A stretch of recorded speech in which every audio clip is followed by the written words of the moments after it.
as you continue to learn English, you realize the importance of having real English conversations with someone. But English conversations, especially with native speakers, can be a little bit stressful. They can make you nervous. They can even make you a little bit afraid or scared. And so sometimes we avoid having real conversations. Well, in this English lesson, I'm going to give you 5 pieces of advice. I'm going to give you 5 tips, things that you can do to get ready to have excellent English conversations with native English speakers. The first thing that you need to do to be ready to have good English conversations is to develop your English listening skills. You should be doing a lot of English listening practice.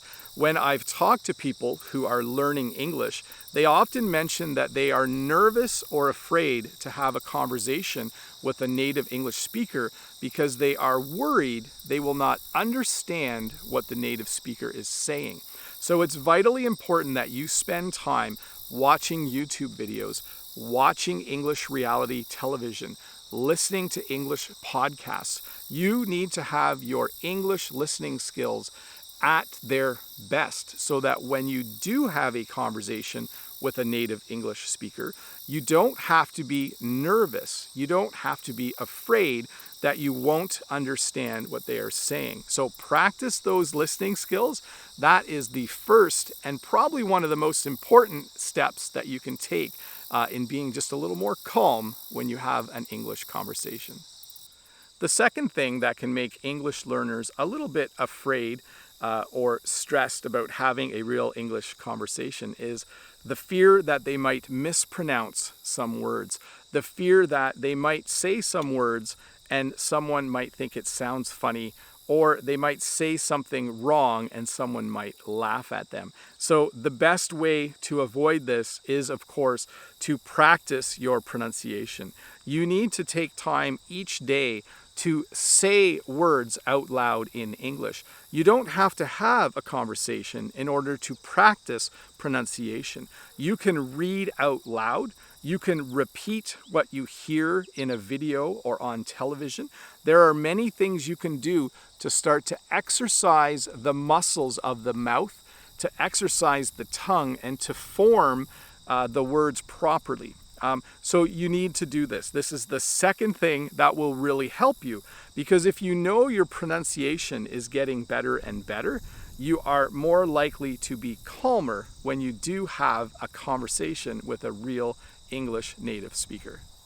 A third thing that you can do in order to put yourself at ease when you know you're going to have an English conversation is to think about really good questions to ask during the conversation. You should always go into an English conversation with questions so that you can keep the native speaker talking as much as possible, especially if you are a beginner. When you are a beginner, your goal in any conversation is to ask questions so that the native speaker keeps talking. Eventually, when you are more advanced, you will be talking more. But at the beginning, you should do things like this. If the native speaker says that they just saw a movie, you should right away ask, what movie did you see? You should also ask, when did you see the movie? Did you like the movie? What was your favorite part of the movie? So whenever you can ask a question, it gives you time to then pause and listen again while the native speaker is talking. So you should always think about, what question can I ask this native speaker? That's your third tip. A fourth thing that you can do to just help you be ready for an English conversation is to make sure that you are expanding your vocabulary in a lot of different directions. Just because you like reading or just because you like movies doesn't mean that all of your vocabulary should relate to those two things. You should make sure that you are aware of vocabulary in other areas as well. Even if you don't like sports, you should learn vocabulary for different sports. Even if you don't like travel, you should learn vocabulary for travel. Even if you don't like food, you should learn a lot of vocabulary for food. So what this does is it gets you prepared ahead of time.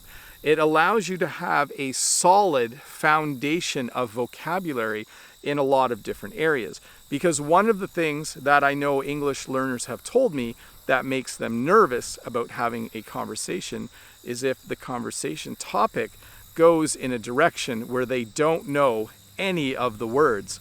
I know someone once said to me, I was having an English conversation with someone and they started talking about sports and I didn't know any of the words that they were using and I didn't know how to participate in the conversation. So expand your vocabulary, not just in the directions that you like, but in every direction. Broaden your vocabulary as much as possible. That's number 4. The 5th piece of advice that I'm going to give you is this: be honest. Be honest with the native speaker that you are having a conversation with. Just tell them that you are a beginner, that you are just starting to learn English. Tell them that you are at the intermediate level, but that you still sometimes have trouble understanding. You might be surprised, first of all, how nice people are, and secondly, you might be surprised how much easier it will be to have a conversation with them. I know for myself, when I was speaking French with someone, if I told them I was a beginner or intermediate, they would certainly be gracious and helpful and explain things to me really, really well. So be honest, just tell them. And secondly, be ready to ask them to repeat themselves in really polite ways. So make sure you know phrases like, I'm sorry, I didn't quite catch that. Or, excuse me, I didn't quite understand that last sentence. Or, could you repeat that, please? So learn those really nice ways to ask someone to repeat themselves, and I think that you will have amazing English conversations going forward. So I know I said 5, but here is a 6th tip for you. You need to be brave. You need to have courage in order to get ready for and have great English conversations. As you learn English, this is vitally important to your progress. So I really hope that you can be brave. I hope that you can have courage, and I hope your next English conversation goes really, really well. Thank you so much for watching. If you have time, why don't you stick around and watch another video? Bob the Canadian here. Have a great day.